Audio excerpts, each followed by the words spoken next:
still there is a huge thirst, because many more things want to come, want to be given to this Atma, to this soul. So we try, when we enter now a satsang, we try to really pass over a threshold, eine Schwelle. And whenever we walk over a threshold, we can quick look back.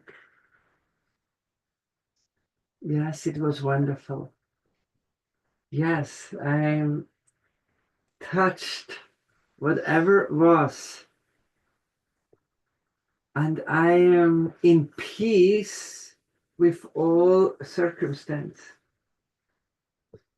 But still, so much more wants to come. Can you feel the surrounding? There is not the slightest disturbance, and we sit here with friends, with souls which we share the path since so many years. All of you. And it's really, Kapila Dev is explaining in the Bhagavatam, when there is the slightest tension from me to another being, he is disturbing me. Ich kann nicht zeigen, weil ich weiß, du meinst es nicht, da ist alles klar. We are so much brothers, you know, he'll never. When there's the slightest tension with another being, we will not be able to pass over a threshold to embrace that what Radha and Krishna wants us to give right now. Kapila says, if this is happening, little grunge, little being nerved, the external surrounding will give us a certain feeling, the feeling of death, of limitedness, of fear. And in such a surrounding, we cannot make the big steps in spiritual life. Many spiritual practices, they are like therapeutical to be in peace. But actually, the real steps start. So we are so thankful to be in a family of travelers together. And Maharaj, thank you so much. Even in the night, Krishna makes it not so easy for you. Last time it was so heavy rain when he came up. He was completely showered. This time he was attacked by wild animals in the forest. What? What? He's been poetic. See them, but maybe they were there. He was attacked. Some alankar.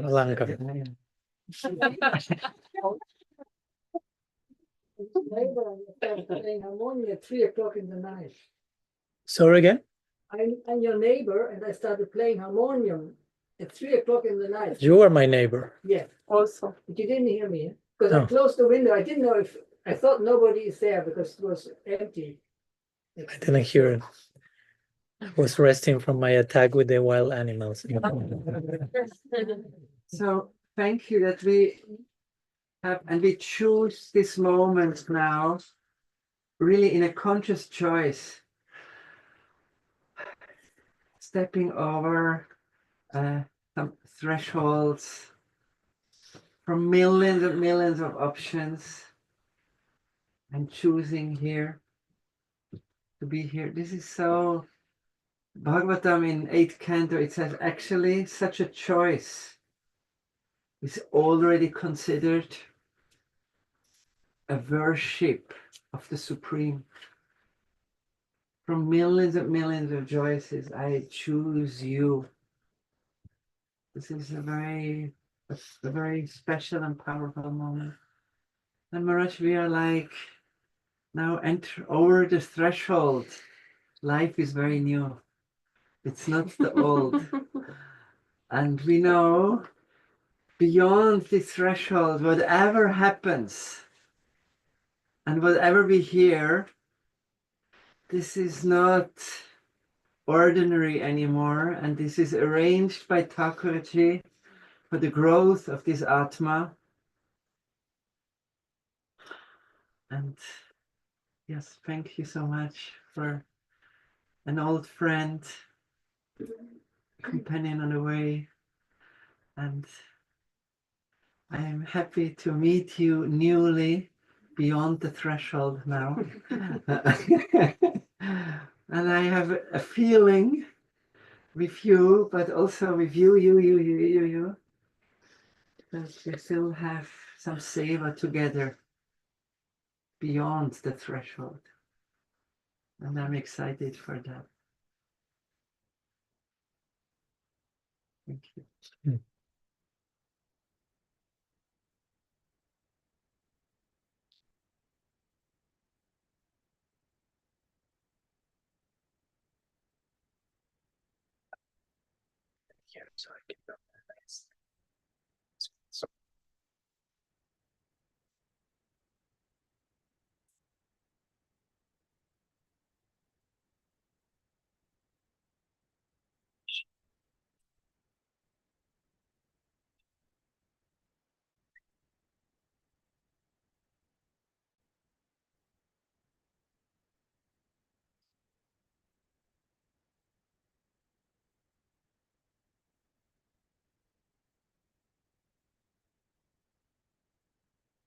Om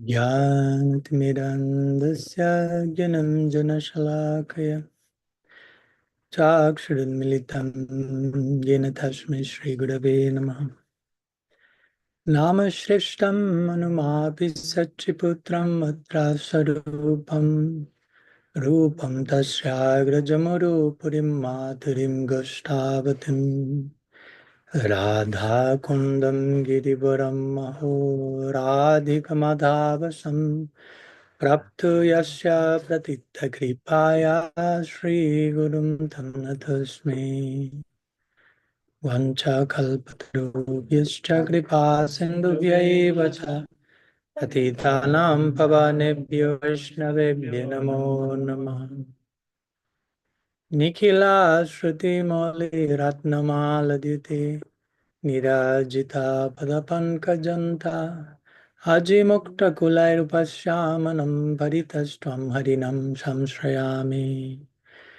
Anarpitacharim Chidat Karunayavatirana Kalu Samarpaitumunnathojvalarasam Svabhakti Shriyam Hari Purata Sundara Dhyuti Kadamba Sandipita Sada Hridaye Khandare Spurato Vasachinandana Jan Lambita Bhujo Kanakavadato Sankirtanai Kapitaro Kamalaya Takshu Vishwambaro Dvyavaro Jugadharma Palu Vande Jagat Priyakaro Karunavataru Ladini Shakti Swarupaya Gauranga Suhridaya Cha Bhakta Shakti Pradhanaya Gadadhara Namostute He Krishna Karuna Sindho Dinabandho Jagatpate Gopesha Gopika Kanta Radha Kanta Namostute Radhi Vrindavanadi She Karunamrita Vahine Kripaya Nijapadabrja Dasyanmayam Pradiyatam Bhaktya Vihinaya Aparadha Lakshay Kshiptasthakamaditarangamadhye Kripa maitvam sharanam prapanam Vrinde namaste charanarvindam Vrinde namaste charanarvindam. Sri Satchidanand Gaur Hari Ki Jai. Sri Sri Gaur Gadadhar Ji Ki Jai. Sri Sri Radha Govinda Dev Ki Jai. Sri Harinam Prabhu Ki Jai. Samaveda Bhakta Vrinda Ki Jai. Sri Ananda Dham Ki Jai. Gaur Premanand.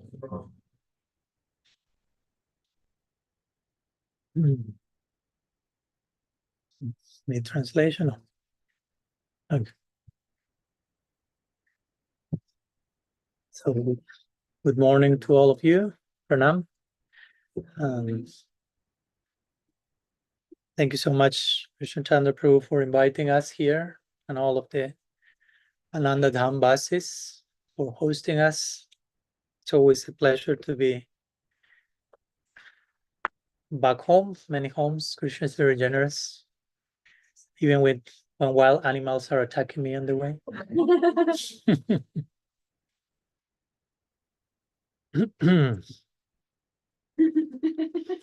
Now, one of the names of Krishna is Urukrama. Urukrama means the big adventurer. Urukrama, he who takes very bold steps, he who walks in a very adventurous way. So whenever we are after his call, we are up for an adventure, basically. That's what a relationship, any relationship means, what to speak, a relationship with a great adventurer. So I was contemplating some of the words that Krishna Chandra Prabhu mentioned as an introduction. Speaking about meeting me and meeting each other in a new way, in an ever new way. So it's interesting because somehow that's the topic of my recent book that I want to talk with you about these days. It's about the ever new, ever fresh nature of reality. You know, how divine love is in a state of constant evolution and expansion. And I consider it a very fit topic because tomorrow we will be celebrating Sri Krishna Janmashtami. But every time we refer to Krishna, we say Sri Sri Radha Krishna. No? So first things first, right? For saying Krishna, we say Radha. We invoke the energy, the Shakti, the Adi Shakti, love personified, the goddess, right? So I was thinking tomorrow we can talk about Krishna, God, ever evolving. But today I like to talk about love itself. One says love is the source of everything. And love is the goal of life.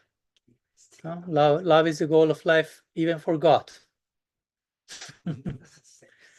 Sometimes we have this idea that love is the goal of life only for us. And Krishna has already attained the goal. He has love. He is love. But the nature of love is paradoxical.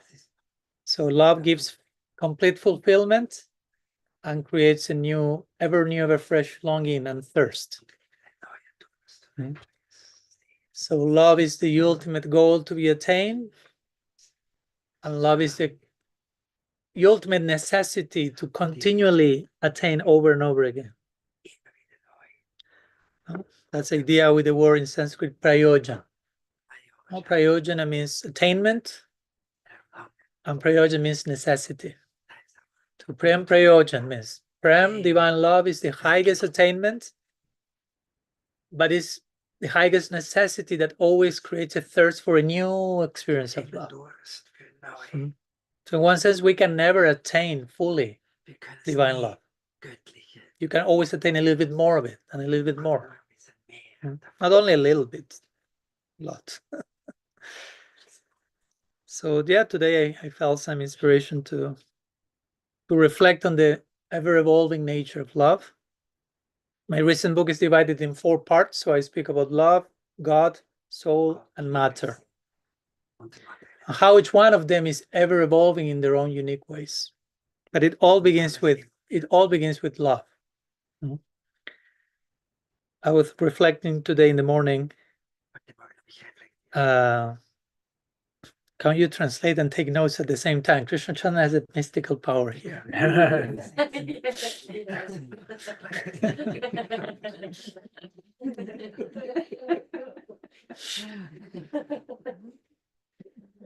So I was reflecting on one interesting line from the Srimad Bhagavatam, which somehow I'm now realizing is very connected to my first book, but to the third book that I've just published also.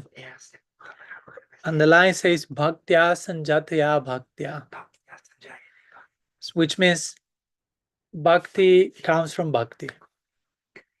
Yeah. So this line can be interpreted in many ways. Someone could say Bhakti comes from Bhakti means Sadhana Bhakti leads to Bhava Bhakti, Bhava Bhakti leads to Prema Bhakti. Or one can understand Bhakti comes from Bhakti means Bhakti comes from Sadhu Sangha, which is one of the main expressions of Bhakti. But also Bhakti comes from Bhakti. It's another way of thinking is Bhakti takes to more Bhakti. And whatever Bhakti you have attained, that will take you to more Bhakti. And whatever Bhakti you have attained, that will take you to more Bhakti. And so on and so forth. Like the symbol that we were looking at yesterday when coming to Ananda Dham.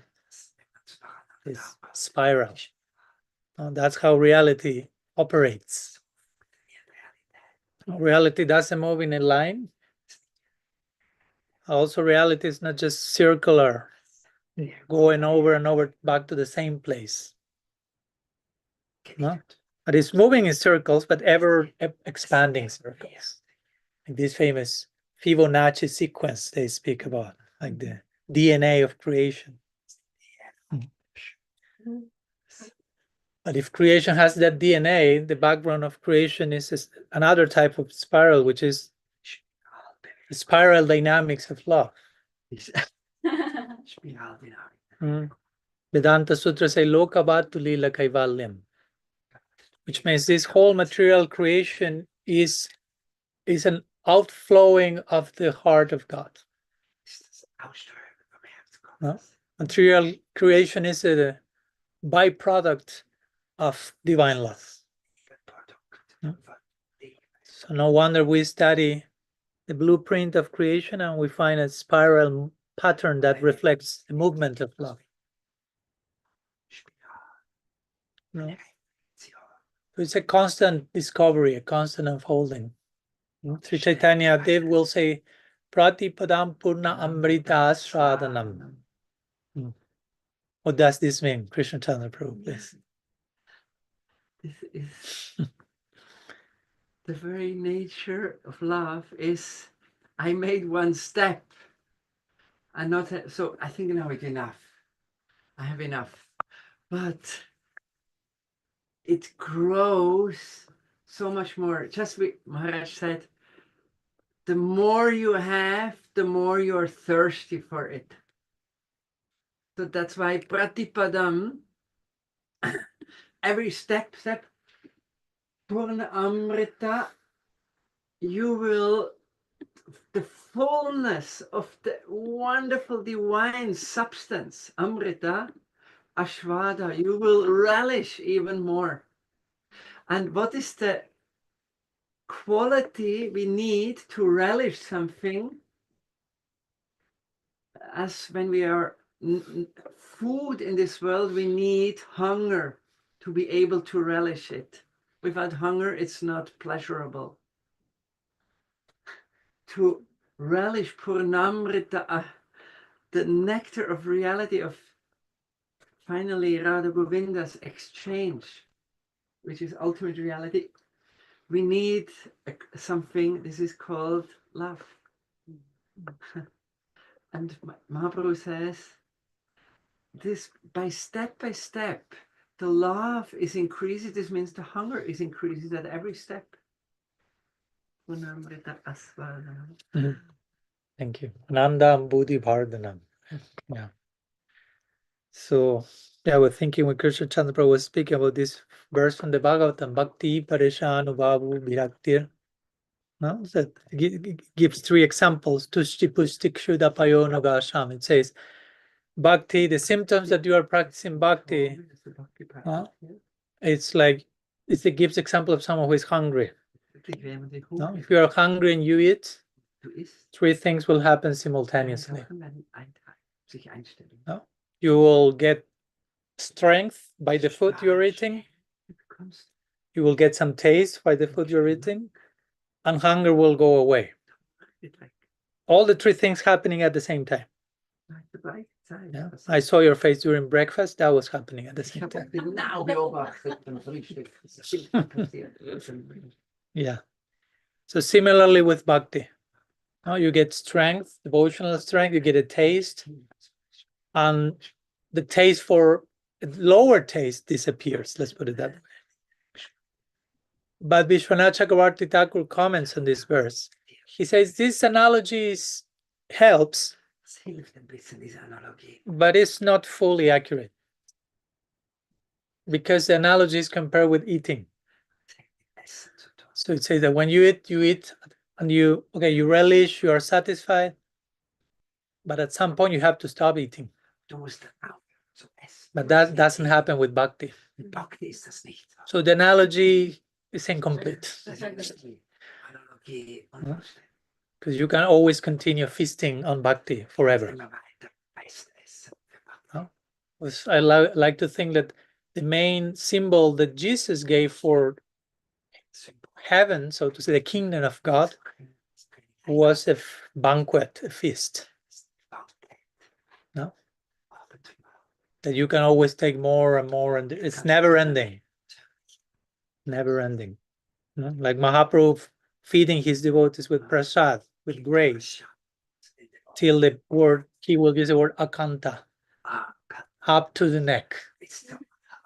No? Till they can barely breathe. Take more, take more, take more. So that's the nature of Bhakti. It's always creating a type of satisfaction, a type of fulfillment, but a type of thirst in which you are always ready for the next expression of love. There is a very interesting section in the Brihad Bhagavatamrita of Sanatana Goswami. And there, at one point, Narad Muni meets Bhagavan. And Narad Muni requests a very unusual blessing.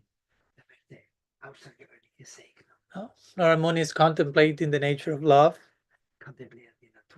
always expanding, always creating a new thirst. And he tells Krishna, can I ask you a blessing? And he said, yeah, of course. Go on, Narad. What do you want? He comes with a very unusual request. Narad Muni says, may nobody ever feel that they are fully satisfied with your love. He's praying for all of us there. May none of you feel that they have enough of love. May all of you remain in a continual journey of discovery of love. May you never reach the point of saying, this is enough. No? I'm not more hungry of love. No. So Narad Muni, maybe he's saying how much we tend to complacency. No? To have a little bit, it's okay. I'm fine here. No more. And he's like, may none of them ever feel that with Bhakti. So again, that was an interesting request. But then Krishna replies to Narad Muni's request with an even more interesting answer. Say, Narad, what are you talking about? Huh? What's this nonsense you're asking for? You travel all around the cosmos. You go wherever you want. You have met so many of my devotees. And every time you meet my devotees, if you pay close attention, you will realize none of them is ever satisfied. Precies, niemand is sowieso jij tevreden. So whatever you're asking is already happening, Zoals dit is er schon da. because that's the nature of love. Door de liefde. So please request another more realistic blessing, because the blessing you asked is already happening. Zoals du fragst, is er schon. That's the nature of love. It creates this holy dissatisfaction. One name for Krishna is Atmaram, which means he who finds pleasure in his own being, self-satisfied. And Bhaktivinoda Thakur say, okay, fine, we accept that name, but I like to add another name to that. Footnote. Another name for Krishna has to be Pararam. Means he's divinely dissatisfied. Zunehmend unzufrieden. And we find that in the Bhagavatam when Krishna is playing flute in Rasa Lila. He's described as Atmaram, Aptakam. He has all his desires satisfied. Yet he wants to enjoy with the gopis. No? So he's perfectly satisfied, but still he has some thirst for going deep into the experience of love. So that's the nature of love. It's always growing, always moving. Although we always call it love, at the same time it's always new. Like we were talking the other day, I think in Austria, Tiber, Damascus, was Danube? What's the name of the river? Danube. I will say Danube. We have the river Danube in Austria. Donau. Okay, in English we'll say Danube, I think. Danubio, Spanish. Let's go to Spanish for a moment. River Danubio. So we're saying this river, we always call it the same way. Danubio, Danube. But the river is never the same. It's always flowing, it's always moving. You can never bathe twice in the same river. In the same, we say love, it's a word, love, but it's never the same. The experience is never the same. Experience, bhakti, love, devotion, prem, all those are words. But the experience of the word is ever fresh, ever new. Even though we may be always using the same word. You follow my point? So we have to be careful because we always use words like tomorrow, Krishna Janmashtami, we say Krishna. But Krishna is never the same person. We will always use the same word. But if we are relating properly to the person, even the name never feels the same. The word is also ever fresh because Krishna and his name are not different, right? So we speak about love. Maybe this is the one of the words we use the most, love. But maybe this is one of the words we understand the least. And the more we use it, the less we understand it. Unless we remind ourselves, this is something ever new, like the river. Okay, this is the Danube River, but it's never the same. Always new waters, always flowing, always moving.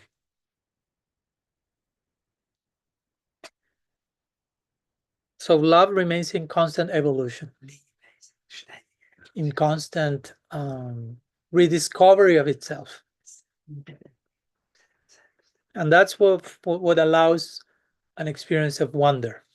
And probably that's one of the main reasons I wrote my recent book, is to provide certain ideas that may keep us in a state of wonder. So our practice, our life doesn't become stagnant. So we don't take Krishna consciousness for granted. Like, oh, bhakti, love, yeah, I know that word, yeah, I know these verses by heart, I can repeat them and this definition. But the actual experience of that is ever fresh, ever new. For us, for Krishna, for everyone. Srila Rupa Goswami defines love, he says, Ahiri Bhagati Premna Swabhava Kutila Bhavet. Krishna Chandra, what does it mean? I suddenly forgot the definition. I just kept the Sanskrit. So you have to give us the Bhavanubha. Even the verses are not the same. This is Rupa Goswami's definition. What is the path of prema? Maybe one can see in a desert when a snake is moving. Really, the traces it often leaves back is like this. So there's ever a very unexpected turning. And Srila Rupa Goswami mentions like this in Prem Tattva, even for Radha and Krishna, there is new turning points at every moment that they're extremely surprised. Kabe mile, kavuna mile, daiveragatan. That Krishna's Kaviraj Goswami says, even for Radha and Krishna, they are laying like this and say, sometimes by the intensity of our love, it makes us meet. But sometimes it makes us separate. Daivedagatan, it's beyond our willingness. It's a surprise for all of us. This is Svabhava, the very inherent nature of Prem is Kutilya, is unexpectedness. Mm. Thank you. So in this way, that's the movement of love. Thank you, Krishna Chandra. Unexpected and flowing. Oh, it's like a flow. One word for flow in Sanskrit will be rasa. Basically, rasa translates like as juice. Something that is liquid. Juice, rasa. No? Something that is flowing. Not something that is stuck, concrete substance, but is in constant movement and exploration. And like Krishna Chandra was saying, like that allows for, not only, again, what to speak for us, but even for the divine God and Goddess to experience something new. To have an experience of wonder. Sometimes we may insist too much on God is omniscient and he knows everything, but if you play out that too far, there is no more wonder. No more surprise. No more surprise. Because I already knew in advance that was going to happen, so of course. No? So when Krishna and Radha are surprised, are they acting? They're faking? Oh, they know it was going to happen. No, they're experiencing wonder. No? We are speaking about rasa. Rasa means, again, something liquid, something that flows. And Taittiriya Upanishad says, Rasu Vaisaha, Rasam hi vayam ladvanandi bhavati. The absolute is rasa. The absolute is this sacred flow. And then another of our books say, Rasa sar chamatkar. The essence of rasa is astonishment, wonder. So the divine is rasa, the essence of rasa is wonder. Therefore, the essence of the divine is wonder. The most essential, intimate definition of God has to do with this experience of constant wonder and rediscovery. So that's what Prem love allows, the experience of constant rediscovery. And that's how we in our practice should grow, in a state of constant rediscovery. Srila Siddhar Maharaj will say, we are students forever. Because we have subscribed to the school of love. No? So you never graduate from that. Right? It's not like, okay, I have my PhD in love. I have nothing else to learn from here. Now I'll become a teacher of love, no more a student. If you say that, they take back all your credentials from that you acquired in that school. So you learn nothing. Krishna himself will come and take those credentials. Why? Because he himself considers, I'm a student in the school of love. No? He says in Chaitanya Charitamrita, Radhikar Prema Guru, Ami Shishyanata. No? Shri Radha is my Prem Guru. And who am I? Ami Shishyanata. I'm a student in her dancing school of love. We'll have some dancing performance now.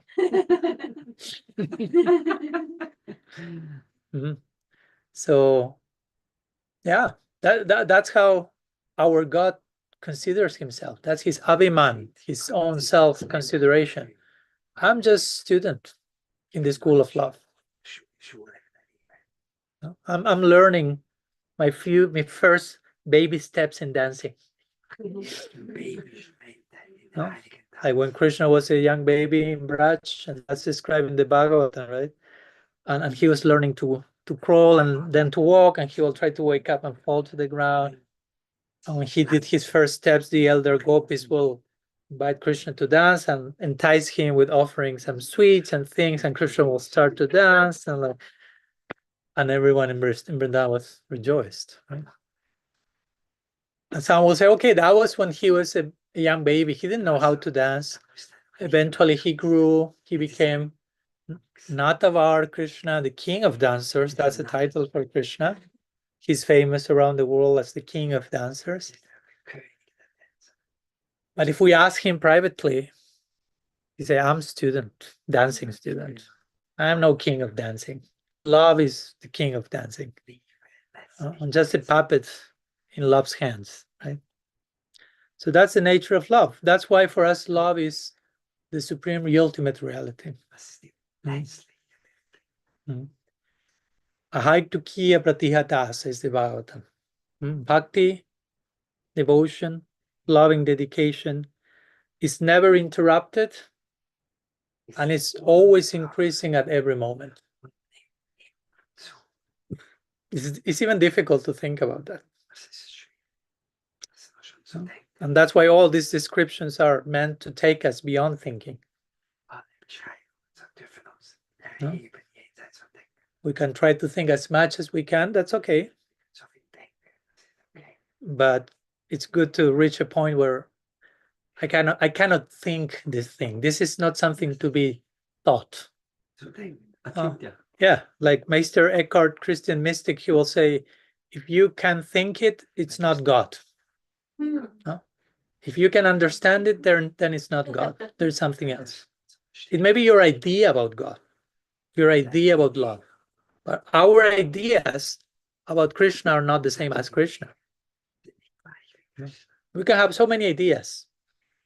Most of us are addicted to our ideas. And sometimes we mistake the ideas for their relationship. So I can have so many ideas about each of you. But that's not the same as an experience of who you are as a person. And many times our ideas about people, even God, get in the way of the experience of the relationship with the person. So these days we are talking about love, about God. We have so many ideas, and many of these ideas that we are sharing now, they are beautiful. and they come from revelation. It's not our own creation. But still, they're ideas. We have to do something with those ideas. We have to integrate them.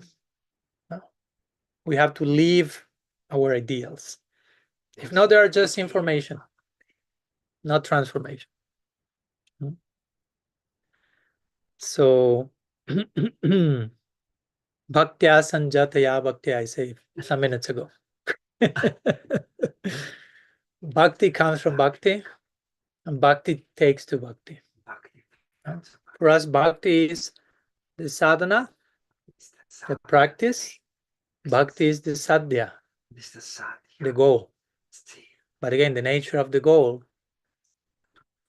is a goal that you never end to attain. You can always attain it deeper and deeper and deeper. No? If you start pay attention to the loving dynamics in the eternal lila, none of them is in a comfort zone saying, we already attained the goal. We are liberated, we are prema bhaktas, we are nitya siddhas, whatever. I am God, someone may say, Krishna may say. No, none of those ideas happen there. Everyone is too busy exploring the next level of love. How to dedicate myself in the next new way. Imagine, I mean, if you are God, you have good reasons to think, to stop and say, I'm God. But you are too busy with something more important than that. How to discover the new level of love. And how to honor that. So that's the nature of love. When we have sincere bhakti, nothing can stop that flow. Even what we may call obstacles. Actually, it happens in the opposite way. When real love is there, obstacles increase the longing and the love. It's like putting wood into the fire. Huh? Vishwanath Chakravarti Thakur gives that example in Prema Samput. He says a lion is walking and an elephant comes to attack the lion. So the elephant could be seen as the obstacle. So the lion doesn't get discouraged, say, oh, an obstacle is coming. No? I'll stop walking, I'll run away, I'll just complain to God. Why you send this elephant an obstacle? No? Not the mouse. Why not the mouse? It's too big of an elephant. No. The lion just determines and eats the elephant, gets nourished by the obstacle. That's the idea. What was seen as an obstacle ends up being food. What in the beginning I identify as something, as a problem, became a solution and a nourishing food. So as I like to say, problems are not there to be solved, but problems come to solve us.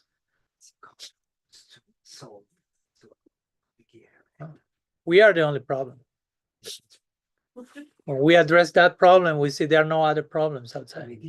Srila Siddhartha will say the environment is friendly. But if we are our worst enemy,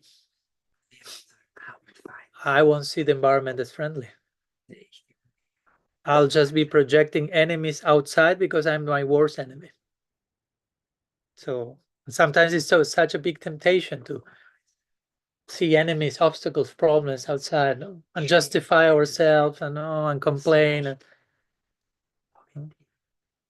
But Krishna's invitation in the Gita is transform your worst enemy into your best friend.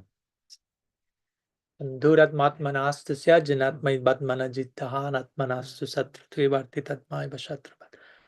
The mind out of control is the worst enemy. Out of control, say, right? The mind under control is our best friend.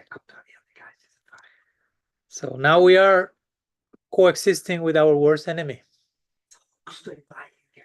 And the challenge is make your worst enemy your best friend. Oof, that's complicated. The words of Jesus, love your enemies. Yes, because it's not possible to control the mind. We should observe. Mm-hmm. I will say we should befriend our mind again. Krishna is saying, make your mind your best friend. We don't need to, not to control, because sometimes control sounds like manipulation, right? One thing, I will try to control Uddhav. That sounds how too friendly. But if I say I will try to make Uda my best friend, that's another thing. Sometimes we use the expression control the mind, but we have to be careful which messages that send to our unconscious. Instead is I befriend my mind.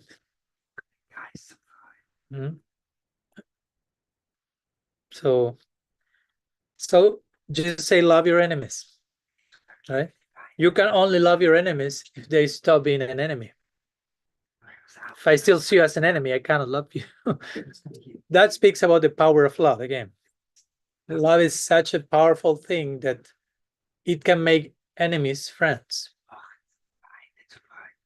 to the point that there are no more enemies.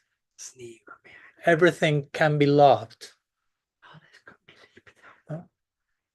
Because that's the goal of life.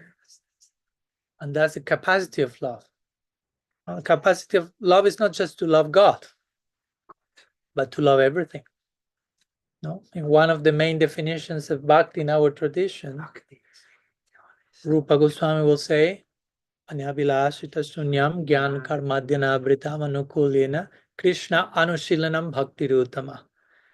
We need a separate retreat to explain that verse in detail. But what I want to point two things in this verse.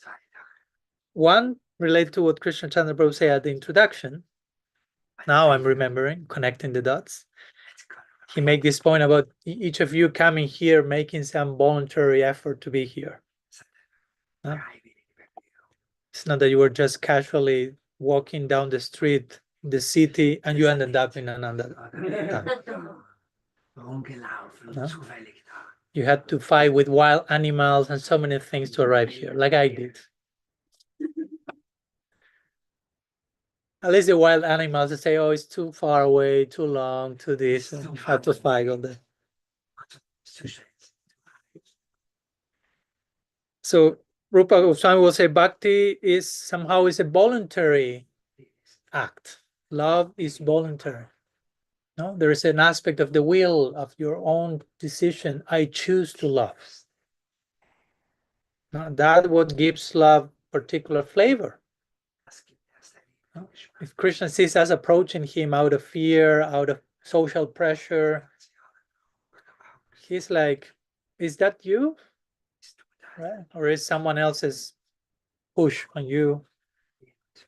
No, I want you to offer to myself totally organically, spontaneously, openly. Krishna says to us. That's how he's trying to offer himself to us. So Bhakti is voluntary, deeply intentional. Deeply intentional. No, it's all about having the heart in the right place. No? And even we may still make some mistakes. No? Like Mahaprabhu was telling in Chaitanya Bhagavat, someone may not be an expert in Sanskrit pronunciation. And they may, I don't know, let's start to learn how to put tilak. And they're Om Keshavaya Namaha, Om Narayanaya Namaha, Om Madhavaya Namaha, Om Govindaya Namaha. And the next one is something related to Vishnu. So Om Vishnaya Namaha. But technically speaking, it's wrong to say Om Vishnaya Namaha. It should be Om Vishnave Namaha. But Mahaprabhu say, I don't care for that. Thank you. That person sincerely was trying to offer pranam to me. But he mispronounced the name. He should have said Om Vishnave, not Om Vishnaya. The offering is polluted. And Krishna is like the three monkeys. I'm not hearing that. I'm not saying that. I'm not seeing that mistake. His heart is honest, sincere. There you come. At the end of the day, Srila Srimad says sincerity is invincible. And in the context of being sincere, we will learn how to do things in a way that is more pleasing to Radha Govinda. But even if we miss or mistake something, the nature of love is very generous, very unconditional. So I was saying that two things about this definition of bhakti. One is deeply intentional. And then Rupa Goswami says, Krishna, Anushilanam Bhakti Rutama. Krishna is the perfect object of bhakti. The perfect object of love, he will say, is Krishna. And in his commentary to that verse, Jiva Goswami says something very interesting. He says, to say that Krishna is the only object of love is okay, but still is a narrow definition. A broader definition will be Krishna and everything in relationship with Krishna is the object of our affection. And of course, then the question comes, so what's that is in relationship with Krishna? Us. Or what is not? That's better. Let's put it rhetorical question. What is not in relationship with Krishna? Follow the point? So when we say, the goal of my life is to love Krishna, actually that means the goal of my life is to love everything. Because nothing exists outside of a connection with the center, with the source, the divine. So that's beautiful, but that's challenging, right? It's easier to say, Krishna, I love you, and he will say, what? The wind will say back, what about everyone else? Just you and I, Krishna. In our tradition, that's called Prakrita Bhakta, will say the Bhagavatam. Yeah, the Bhagavatam uses the word Prakrita Bhakta, which will mean like materialistic devotee, interestingly. Kanishta means like neophyte or weak faith. The Bhagavatam says Prakrita Bhakta, materialistic devotee.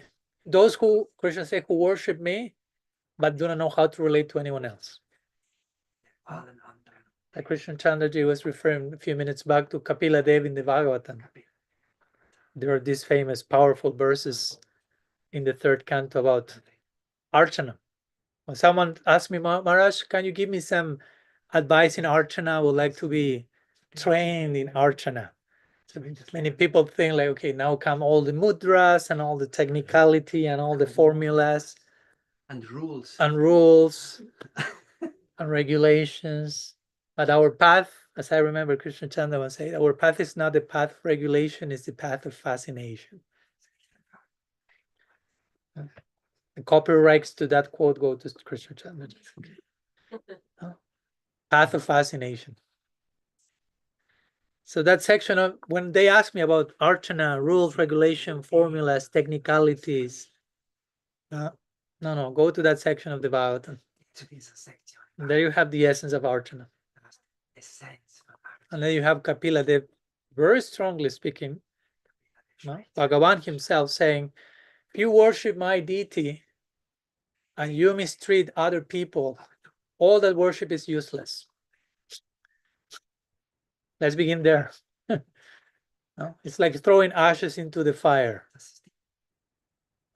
No matter how elaborate your offering are to me, if you are being violent, indifferent, impersonal with other entities, that's contradictory. Because you want to love me, but you are not loving those who are in relationship to me, which is everyone and everything.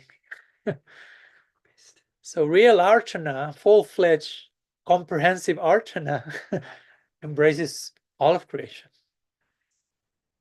That's the goal of life, to love everything. To love everything. There's one famous quote that I always like to quote from a Christian contemporary mystic, Dorothy Day. Oh, that's powerful. Fasten your seatbelt because this is a powerful one. Fasten your seatbelt like you do in the plane.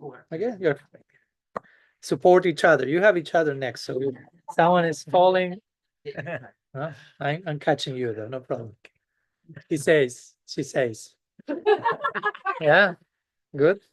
Yeah, she Okay. fell yesterday during Mangalarati. Okay, ready for a second one? I'll say the quote at least 2 times because it's, she says, I only love God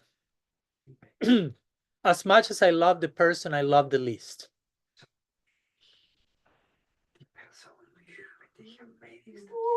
I only love God as much as I love the person I love the least. So my love for God has to be proven in all the spectrum. Not only I love my God as much as I love my dog, my mom, my son, and my guru, but especially as much as I love the one that I say I do not love or hate. That's how it becomes reflected.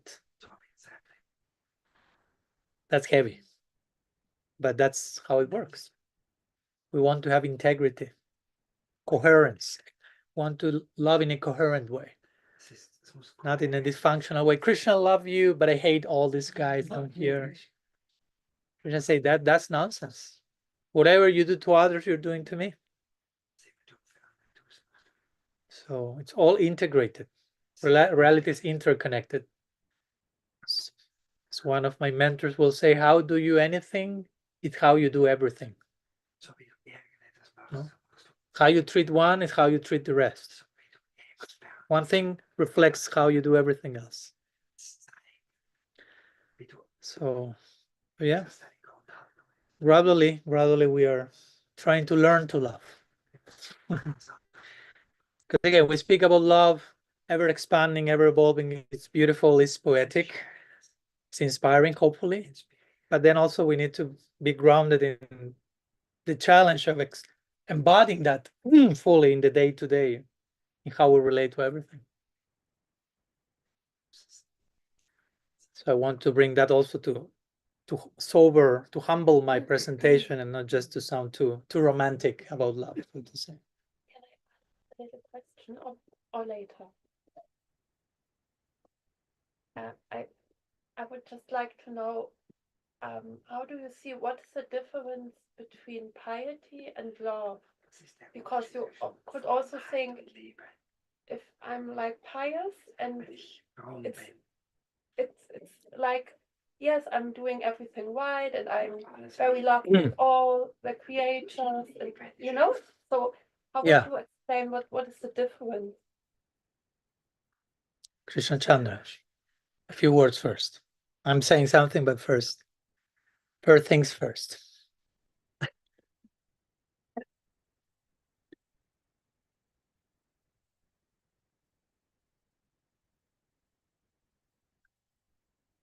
Maybe one can say piety is in harmony with the laws of God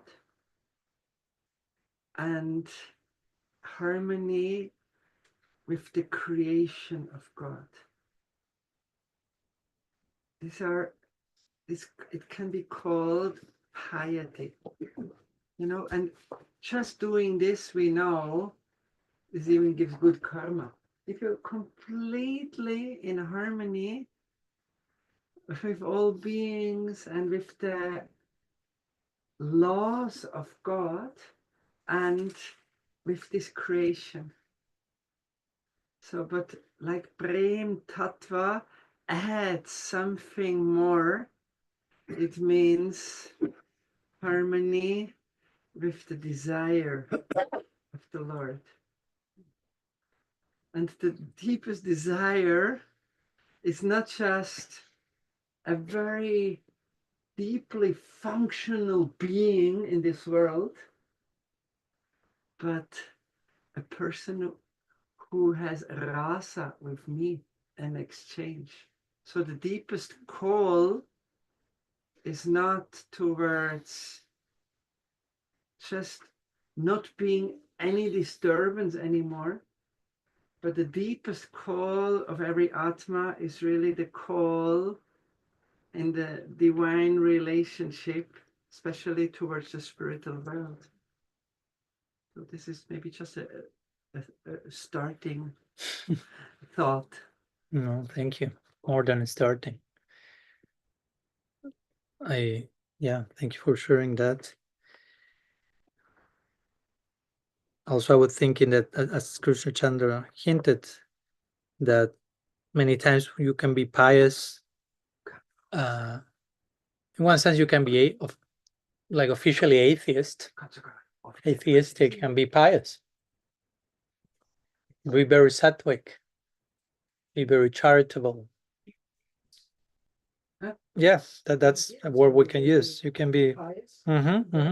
go give lots of They follow them. Mhm, And mhm. then but again, that's the point. Why they are doing that, right? So that's the point for me. What's the intention behind the piety? No, that's why I say before Bhakti is deeply intentional. There is a particular intention, like Krishna Chandra was saying. There is a very specific will. It's invisible. Externally, you may think, "Oh, this asur." You don't know that person is an asur. So that's such a pious person, almost like a holy man. But the intention is very self-centered. And then you see a bhakta, which has a deep, passionate intention to commune with the divine's desire. But externally, he or she may not seem like as pious as the other person. So we may label people just based on externals. That's why they say Vaishnava kriya mudra vikneyana bhuya. It's not easy to understand the movements of the Vaishnava. Again, crooked, snake, unpredictable. Not to justify crazy stuff in the name of Vaishnavism, right? Because we can exploit these lines and you're doing all sort of crazy stuff. No. It's you cannot understand the Vaishnava. You can create a cult based on that. But yeah, many people may engage in deep piety, whether to acquire power, because they know by doing this, like a mathematical formula, right? Like by giving and doing this, I know this comes as a reward. Or some people may just live a very pious life to attain heavenly planets, heavenly enjoyments. That's interesting paradox in the Vedic tradition. If you analyze, I don't know, Karma Kanda section of the Vedas, where people want to attain swarga, heavenly delights, and they have to do so much penance. They are depriving themselves of so many things, and right. So they are depriving themselves of so many things. So eventually, they can reach a place where they don't have to deprive of anything. Yeah, that's interesting. Of course, we could say something in Bhakti. We are performing some conscious austerity, but not the goal is not so I can enjoy for myself this, right? So it's not self-centered. This intention is not self-centered. It's God love-centered. So that's for me the main difference between piety and love, right? Love has. I'm not in the center basically. No, I in my recent book I kind of put this definition of Bhakti by Rupa Goswami in a more contemporary language. And I mentioned that I described there like love or Bhakti is a deeply intentional act, which is devoid of all separate motives, selfish agenda, and which points to the highest well-being of the person we love. So material piety is not necessarily that. No?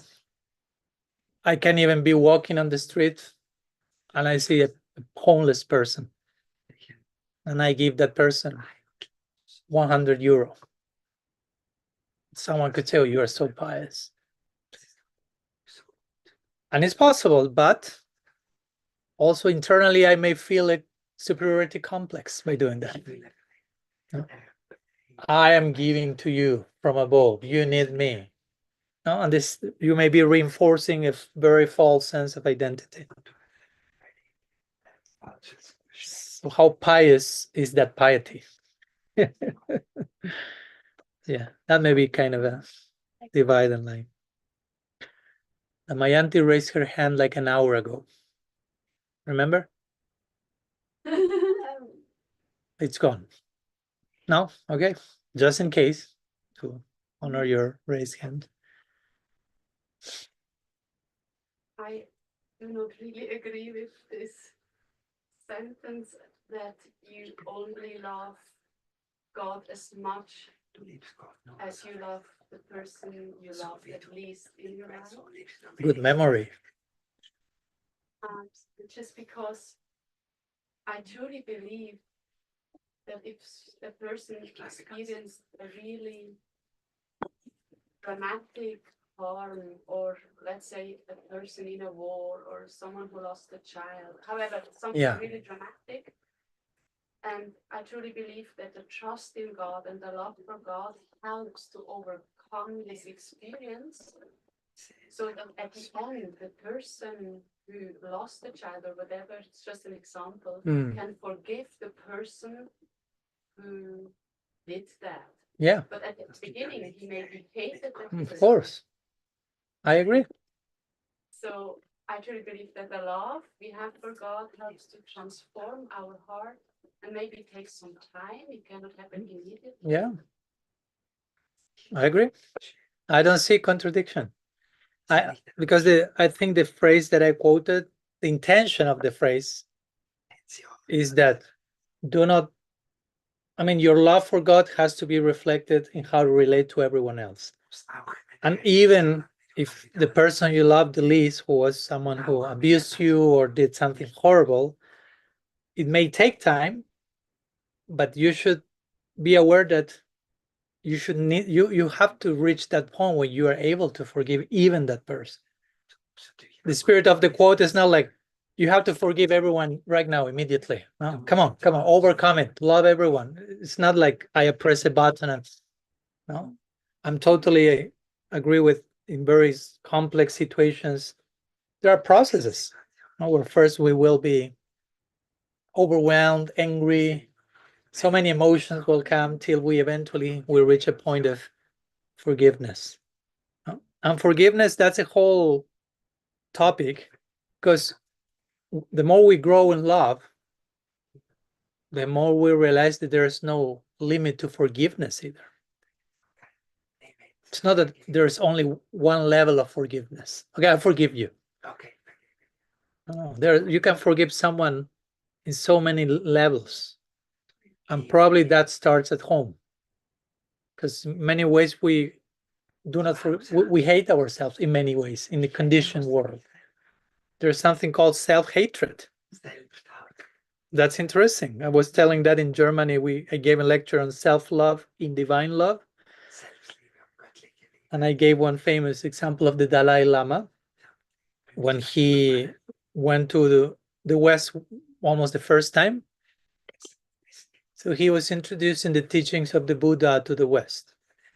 So he started on some level, but he thought, okay, this may be understandable for them. So he's talking, and at one point someone has a question. And they ask him, so which are your thoughts on self-hatred? And he didn't understand the question. Self-hate, and he had a translator there with him.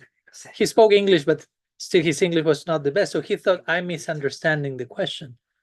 So he was like 15 minutes back and forth with his translator till he realized there is something called self-hatred on this part of the world.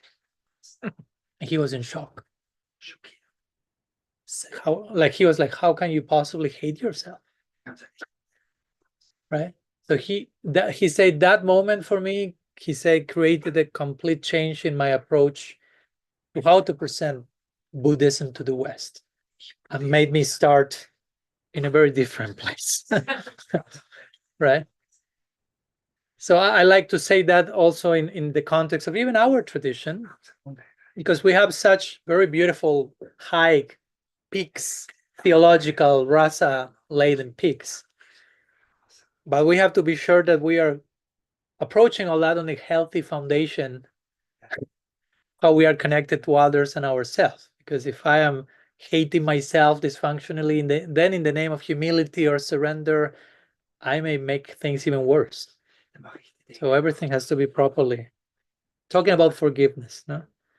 So yeah, I connect I understand that it may be a process, it may take time, but the spirit of the quote from Dorothy Day is basically, if you love God, and of course, love God means it's a process, there are degrees of loving God. It's not just you love God, you don't love God. So as much as you sincerely want to love God, you will commit yourself to trying to love everyone else as an extension of that love. Even if that will take time to reach to that place. Even if it will take years, you won't deceive yourself. You know, no. If I want to love Krishna, I know I have to. It has to be natural to extend that to others. It's taking time. It will take years, Krishna, but I won't change the philosophy, so to say. I say, no, I can just love Krishna. I don't need to deal with all this stuff. No. It's about integration, right? No, my pleasure. What I don't know if I understood correctly, but I think what Kanflia wanted to ask. No, it's Maybe- right. I'm totally happy. Yes, Yeah. because I thought the point was that also for me the point is a little bit remaining still, that if you say you only love Krishna that much, you love the person you love the least actually. Like for example, I think about, like, let's say Bhima, or let's say for example Draupadi, Bhima, they were pure devotees, they say, we accept them as pure devotees, but still they exhibit grudges, for example, against Duryodhana, and still like Krishna also accepts them in his intimate circle. And so what I thought was, you could get what from this saying, what you said, you could get the impression that, okay, if you still hold a grudge against somebody, then you don't love Krishna. You have no love for Krishna. No, it's not black and white. It's not black and white. Exactly. That's what, because that would mean that, like, what I understood from her is that you can still love Krishna and maybe temporarily hold a grudge, but that does not mean that you have no love for Krishna. Oh, It just means, yeah. Sorry if it sounded too black and white. Yeah. But my point was, or the point of the quote is, there has to be some correspondence between these two things. Still, I mean, your love for Krishna has to be reflected in the relationship with everyone else. One, even if you have a grudge, holding a grudge with someone, it's not canceling entirely your relationship with Krishna. But also, we shouldn't take that as an excuse to remain resentful or bitter, but we have to do something. If I really have some love for Krishna, then in time that will help me to heal and forgive and love what now I hate. Let's put it that way. And I was saying examples of great personalities. You quoted a few. And I will say that there is, when we say loving everyone, also one point I want to clarify, loving everyone doesn't mean that just I love everyone. No, someone comes to attack Krishna Chandra, we may jump on that person and beat them, not to death, but enough so they don't think about doing that again. And you may say, but Maharaj, that's contradictory to your class today in the mornings. You have to love everyone. You're beating that person proves you have no love for Krishna, something like that, right? But no, it was a necessary action on a particular moment.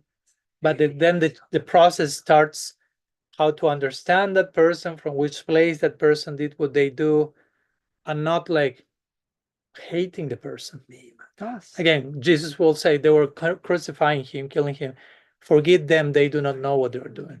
It's out of avidya, ignorance. They don't know what they're doing. Avidya is the root, basically, problem. The only problem.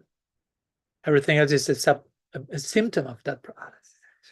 So even if someone is harming us, betraying us, or people we love, again, we may need to take action. I'm not saying like in the name of unconditional love, we just, no, your children is abuses, unconditional love. But after taking proper action, which process is going on inside of me?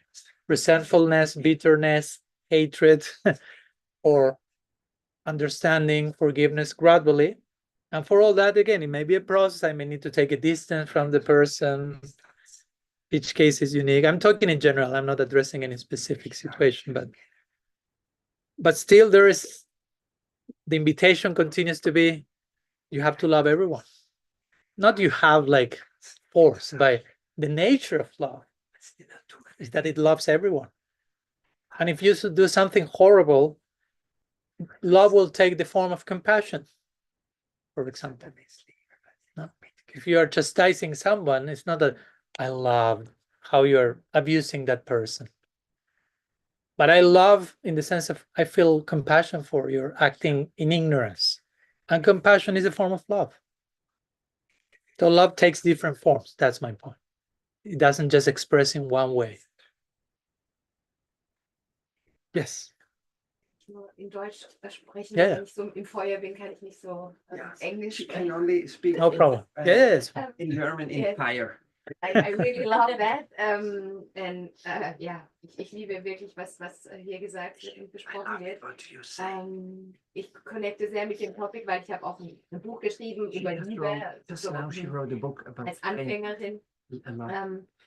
Aber ich finde es total wesentlich, auch zu fühlen, dass wir alle Dinge brauchen im Außen, die uns verletzen, die uns möglicherweise in unserem Ego ankratzen, damit wir ja uns selbst reinigen können. Damit wir uns selbst We need things also that can. Let's do it in parts so I can also. No, it's okay. Langsamer sprichst, that hurts us or scratch us a little, that can bring things out. It's important that some things hurt us or scratch a little on the surface. Es ist ja einfach nur das falsche Ego, das da berührt wird und das ja letztendlich uns auch trennt von der Liebe. Ne? And is separating us from divine love. Und umso mehr wir diese Situationen auch lieben lernen, weil wir wissen, sie helfen uns.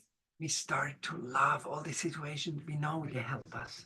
Und wirklich an diesen Punkt kommen, dass wir spüren, dass die wahrhaftige Gnade und bedingungslose Liebe Here is the mercy of von den unconditional Acharyas, dann finde ich, können wir die Dinge ganz anders wirklich betrachten in dieser Liebe, dass das alles, was geschieht, auch wenn die Situation schwierig ist. Even when the situation is very difficult, we can start to see it in love. Es ist die Liebe, die zu uns kommt, damit wir uns reinigen, damit wir wahrhaftig lieben können. It's a love that is coming to us that we can start really loving unconditionally. Und ich glaube, wenn dieser Punkt da ist, dass wir das realisieren, dass alles Liebe ist, dann können wir auch And we can Situationen understand that really everything is love. Ultimate reality is love. Then we can. Eben dann wissen wir die Situation im ersten Moment natürlich, ne, die sind schmerzhaft dennoch, aber Even when some situation is a little painful, then we see it clearly. That und dann nehmen wir es an als Liebe. Wir nehmen es einfach alles an als embrace it as Liebe. love. Also kann ich das besser, so fühle ich das. Ich fühle So das dann, this es is how hilft I mir feel. jetzt und das ist wirklich, ich bin dankbar, ich bin unendlich dankbar und so komme ich in Liebe mit allem. Unlimited, thankful. And then this is how I get in love with everything. Amen. Thank you. So she wrote a book recently, or she read a book No, she wrote the book. Just on Prema appeared. Tattva. Nur Anfänger, über die Liebe Anfänger. Small No. book. Huh? Small book, she's saying. A beginner book about love. We are all beginners in love. Thank you for your words. And actually, my next book will be all on unconditional love, actually.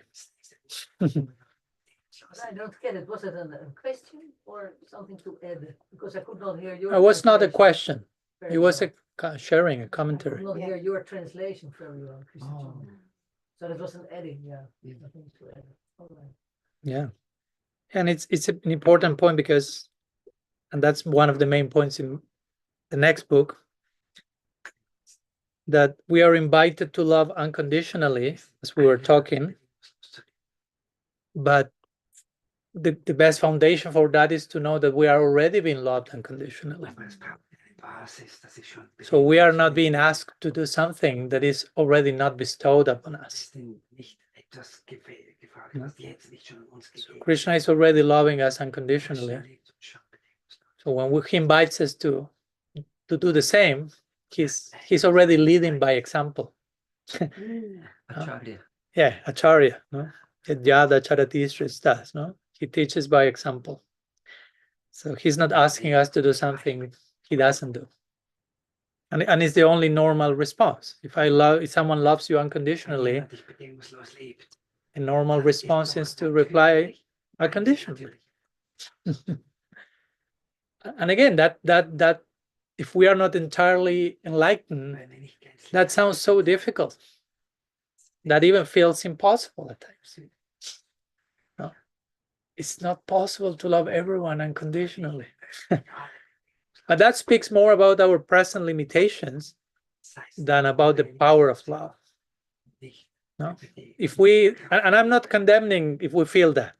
Again, probably we all feel that at times. Let's be honest. No? But still, the power of love is more powerful than all our limitations.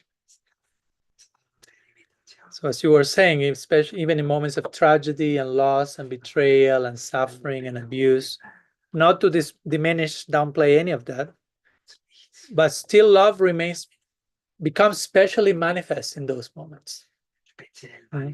It's the elephant. Yeah, You said. exactly. And opens the heart in unique ways. No? Pain opens the heart in unique ways. And love opens the heart in unique ways. No? And the two of them can happen simultaneously. At least I have my personal experience on that. In one sense, some of my most painful moments in my life were the moments where I experienced the entrance of love more than ever.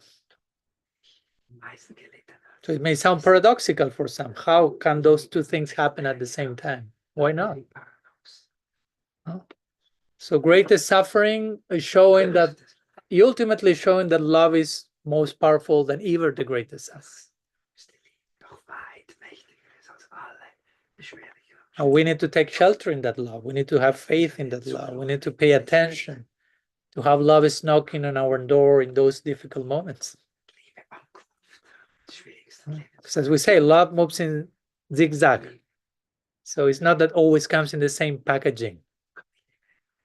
It will come in the form we need the best, the most. And we should be open to accept that in that new form. Like Draupadi is calling Krishna's grace and mercy. And she's not thinking, oh, he will appear in the form of unlimited sari. I don't think she had that plan, that idea in mind. She knew Krishna is very original, very creative, very resourceful, but unlimited sari, that nobody thought about that. But that's how Krishna extended his grace, and Draupadi accepted that. He didn't say, no, that's not the usual way grace should be coming. I want you coming in. No, it doesn't work like that. Brajavasis go to Krishna when Indra is sending this deadly rain. They ask Krishna for shelter. And they have no idea how Krishna will give them shelter. I don't think any of them even suggested him, maybe you can lift Govardhan Hill as an umbrella. And we can all go there and stay 1 week and have an interrupted darshan for a week. But that's how Krishna said, this is the best way to show my love to you. And wow. And then the greatest blessing came, an interrupted darshan for a whole week. 1 minute before the greatest calamity. Everyone is about to die. And then the greatest blessing. But what happened in between those two? They took shelter sincerely and they were open that Krishna's shelter will take whatever form it needs. So again, for us, that's surrender for us, not to go to the divine and receive his love, his shelter, his mercy in whatever form we need to receive it, not how we think it should come.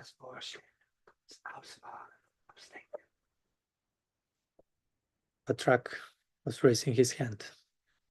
Yeah, I just wanted to add two small things. The way I understand it or look at it, that love, pain and suffering. The more love I have, the less I have to forgive. And pain and suffering leaves you when it taught you enough. Yeah. I just wanted to add this. Thank you. So yeah, the second one you mentioned is an important one. Pain and suffering leaves you when you have learned enough from them. So they are gurus. They come to your life to teach you a lesson.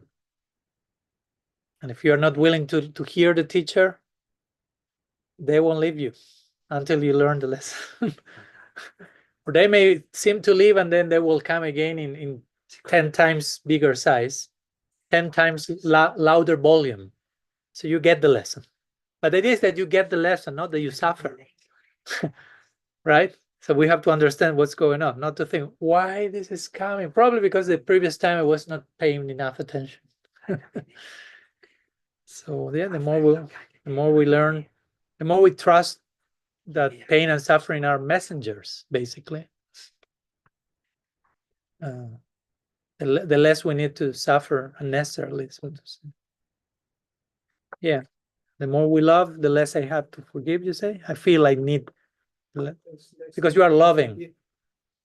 Yeah, and probably I would say because the more we love, the more aware we become how forgiven we have been. Because sometimes it's hard for us to forgive, to begin with, because we do not forgive ourselves too easily. And because we are not too aware how we are constantly forgiven by Krishna. As I always like to say, Krishna is in your heart. He has been there from time without beginning. He has witnessed lots of stuff going on inside of you. Lots of, or we would say, unforgivable stuff. But he had no problem in forgiving one thing after the other. And he still remains there. He didn't leave a note like, I'm done with you. You're too much of a mess to continue forgiving you. Find another Paramatma. Goodbye. He remains there. And I wouldn't say remains there tolerating us. I'm like, oh, I have to stay here. But lovingly forgiving. And again, as you say, probably without even feeling I have to forgive this. Because when you love, you love. That's an interesting way of putting it. It doesn't feel like, okay, I have to forgive you. Of course, again, in certain degree, we still may feel, I do not, in certain degree, we still feel, I do not forgive you. At another point, we'll feel, okay, now I'm trying to forgive you. Now I have forgiven you. Then in time you realize, oh, I can forgive you even deeper. And I can forgive you even deeper. And the deeper you go, maybe the word forgiving disappears. Because you are loving the person.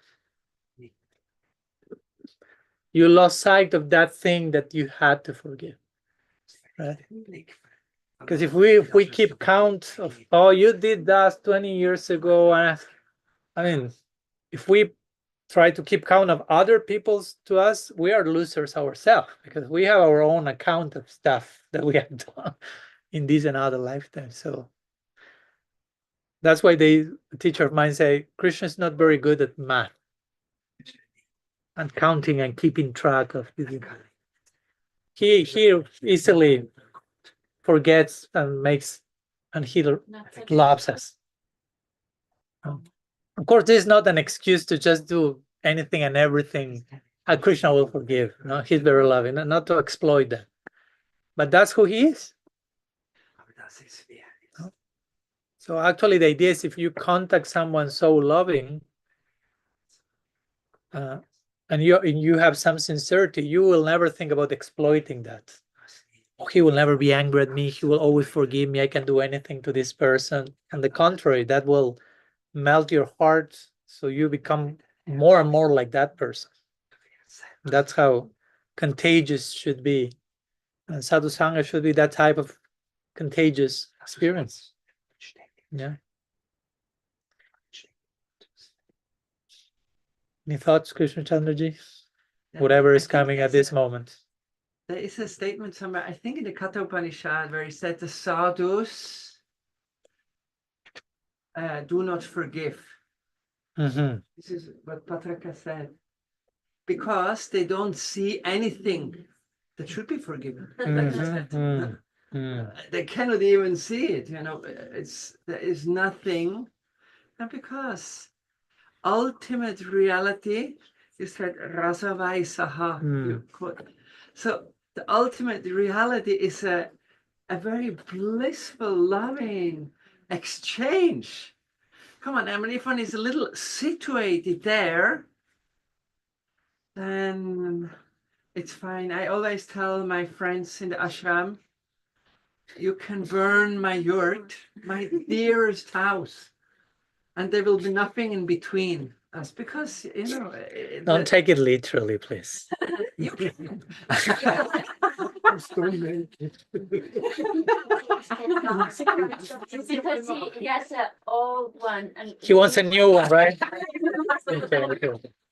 he's waiting for me. That's- The new one's story. I see. But Forced detachment. If not, he has no excuse to leave the old ones. Okay. attached.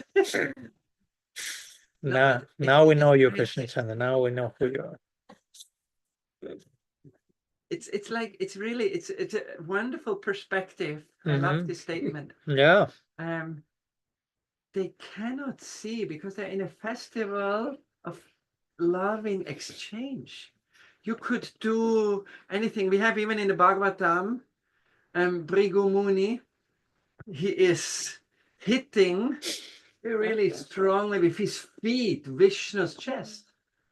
But you know, what is the mentality of Vishnu? Is not coming as a, you know, for that I will punish you for few lifetimes, or the only thing is, I really hope that my heart is not too hard, and oh dear sadhu, that you didn't hurt your feet. This is the mentality of a sadhu. A Vaishnava is a one who is seeing like Vishnu. So there's nothing to forgive. Yeah. This is what Dr. mentioned. Yeah. And the Bhagavatam say one should see the whole of creation in the same way Krishna is seeing everything. So that's again a very profound invitation to empathize with God's glance of compassion and unconditional love. So yeah, I think it's important for us to become aware of who is the actual God we worship. Because still we can have so many projections about Krishna being unforgiving, angry dad, unresolved issues with our authority figures in childhood. Unconsciously, so much filter can be there. And we need to deconstruct all that. That's what I call anartha-nibriti. In Austria, we did an anartha-nibriti retreat. Anartha-nibriti, I mainly described as deconstructing false values. That's anartha-nibriti. That's the meaning of the word. Anartha means false value. Nibriti, getting rid of false values, false ideas. And many times our ideas about Krishna are very un-Krishna. They have nothing to do with who Krishna is. And they get in the way of the experience of the actual person. There's one, you were referring to something today about Bhagavan's. What do you say in the 8th canto about Krishna that he feels? What did he say in the beginning? That it's a kind of worship. Yeah. So that reminded me, separate, but in the Brahma Stuti, the prayers of Brahma, that I remember first time I came here, we talked about that. In one of the purports, Vishwanath Chakravarti Thakur says, Krishna feels grateful for his devotees, for that service that they have not yet offered to him, but that he trusts here they will offer in advance. So in advance, he's grateful for all the things you have the potential to offer him, even though you have not offered anything yet. Let's put it that way. So that's the type of gratefulness that Krishna has in his heart. Right? He's not just judging you. You did it or you didn't do it. How perfectly, wrong, right. But even what you have not done yet, he already feels grateful for. Like the example of Bhrigu Muni. Krishna is not thinking, you put your feet on my chest, eternal hell, offender. But, oh, I'm receiving the dust of your feet on my chest, what austerities may have done to gain this blessing. Very humble. He's not faking it, he's real.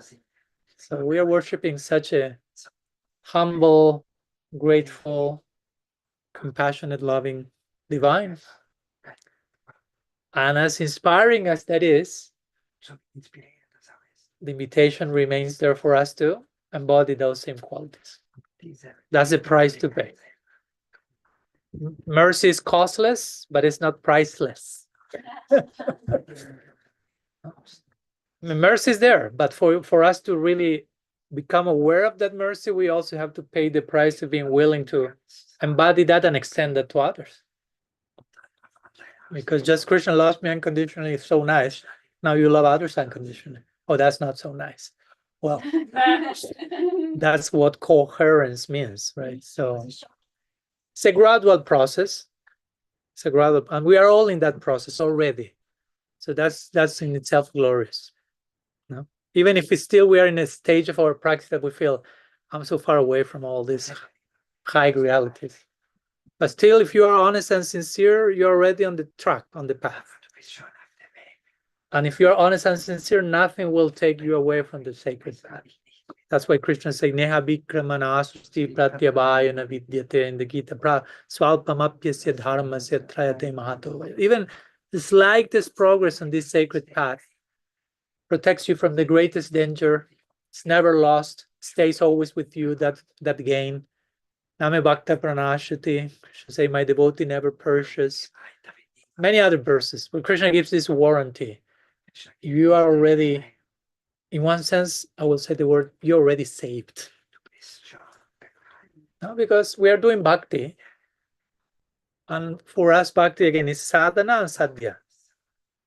So we are doing the very same thing that we want to do forever. So you are already doing what you want to do forever. So you are already in forever. You are in eternity. You are saved. That's why for a devotee, salvation is not a concern. Mukti, moksha. We don't care for that because that's already happening by the grace of bhakti. So the only question is, okay, if I'm already saved, then what I'm saved for? How can I offer myself in loving dedication more and more? That's the only question a devotee has in mind. Not so much how to get saved or not. That's already solved. Bhakti is taking care of that. But now how do I give myself deeper and deeper in bhakti? So I'm already on the path to bhakti, and the goal of bhakti comes from bhakti, and bhakti goes to bhakti. The goal of bhakti is bhakti. Bhaktya sanjataya bhaktya. So there are many reasons to celebrate. You're already doing what you want to do for eternity.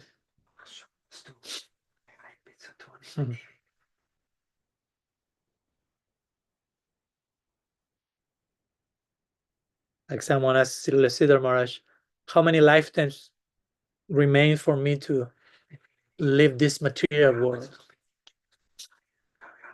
And Siddhar Maharaj was kind of shocked similarly to how the Dalai Lama was shocked with the question of self-hatred. It's like, why you're asking the question?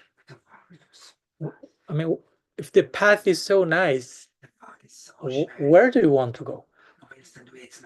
Why you're asking about going somewhere else? I mean, you're already doing what you want to do forever. So if the path of bhakti is so nice, why are you asking this question, basically? He didn't give an answer like in 2 lifetimes, 3 months, and this. Basically, his replies say basically wrong question. No? When I will get liberated, the moment you stop asking that question. The moment you no longer care for that and you're so absorbed in loving Krishna. That's the spirit of the 8th chapter of the Bhagavad Gita. No? Krishna described the yogis calculating how to live the world in an auspicious constellation and influence, doing all this like manipulations of nature. And regarding his devotee, there is no particular arrangement. You just happen to leave your body whenever you were engaged in bhakti. That's it. No need for any other arrangement. Just continue doing what you are doing sincerely. And if you are doing that very deeply, you may not even realize that you left your body, because you were very concerned about doing seva. If you are very deeply in that, because at the end of the day, it's a change of cloth, technically speaking. So if your consciousness is really aligned with the frequency of sacred service, that's the real thing that is going on. Yeah, some other things going on. You got a cold, you left your body, it's raining, it's snowing, but that's on another, right? So anyhow, some thoughts about love today, preparing. And love, of course, all this is related to ultimately to the figure of Sri Radha, as we say, who embodies the perfection of love, and who makes Krishna who he is. No? Krishna without Radha becomes Brahman, impersonal absolute. You bring love personified, Adi Shakti, then the impersonal absolute becomes a dancer, starts to play the flute, becomes very inspired. And that's the ultimate meaning of the word Brahman, actually. Interestingly, Brahman comes from the root dhatu, Sanskrit dhatu, brim. A brim means that which grows and makes others grow. That's the meaning of Brahman. That who expands and makes others expand. That's the ultimate meaning of Brahman. We have it here in the ever-expanding dance and celebration of love between Radha and Krishna. So today we are doing some warming up for Krishna Janmashtami tomorrow. Tomorrow we will continue exploring Krishna, why Krishna takes birth, what makes him take birth.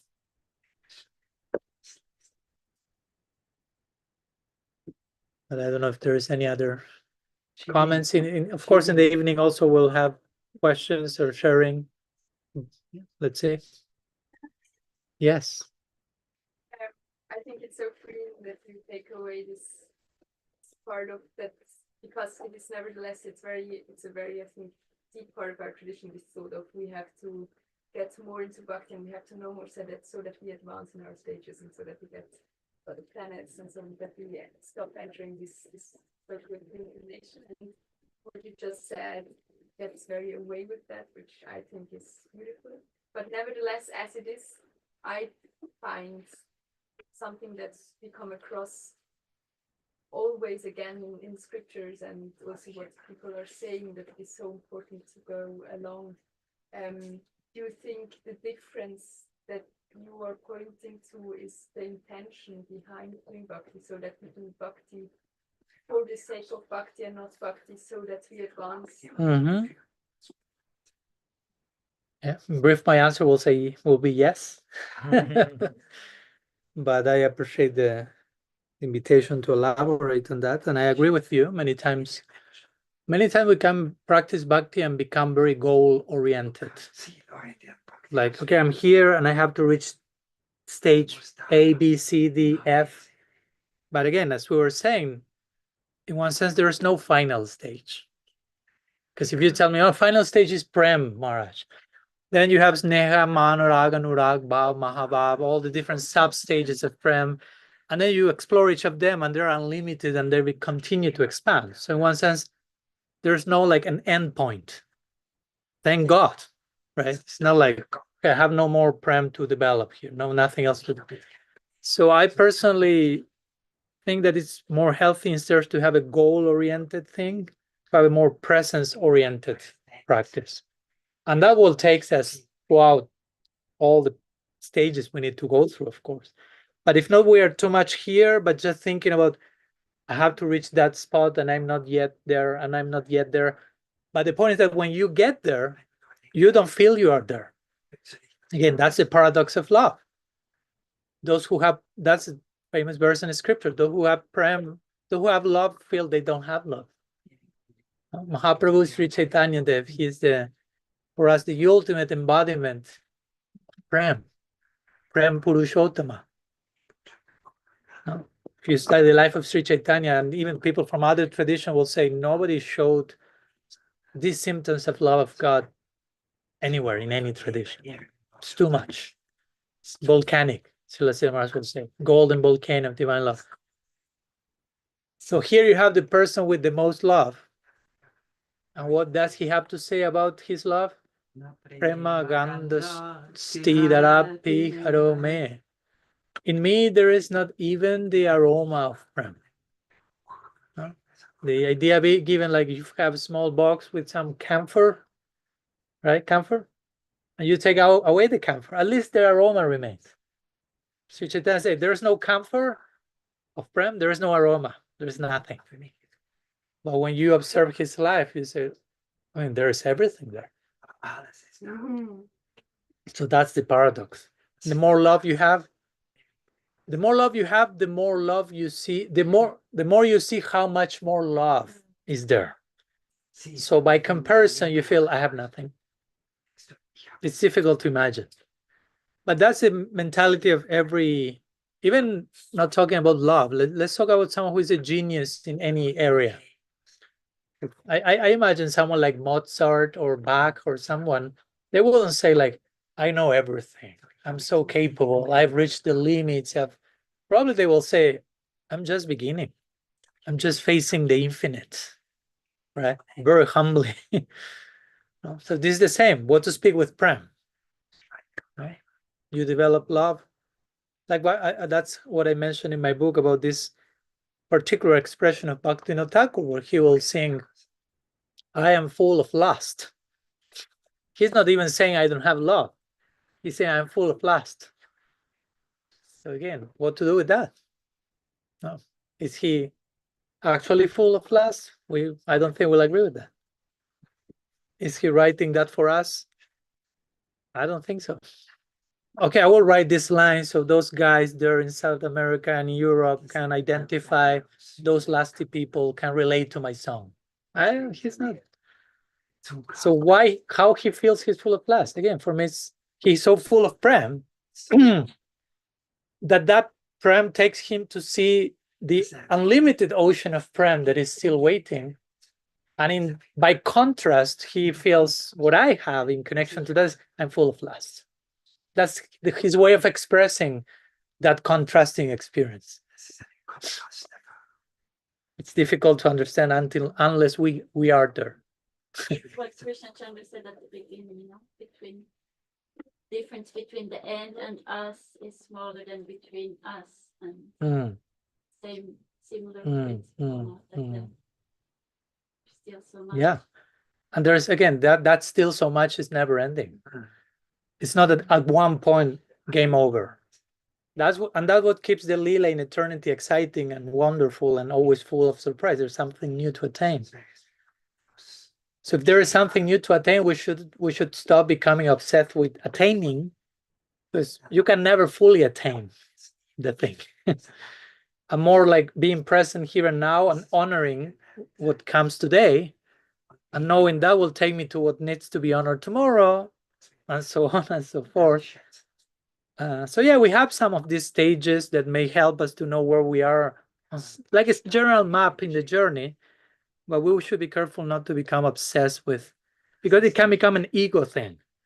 I have to attain this. I have attained this stage, and this stage, and gives a sense of toxic security rather than humble openness. No? In fact, that's the meaning of the word pratishta. Pratishta is generally not very well spoken of in our tradition. Let's put it that way. And many times pratishta is translated as you want fame, name. But actually pratishta means the word pratishta. Shta is like fixed, like nishta.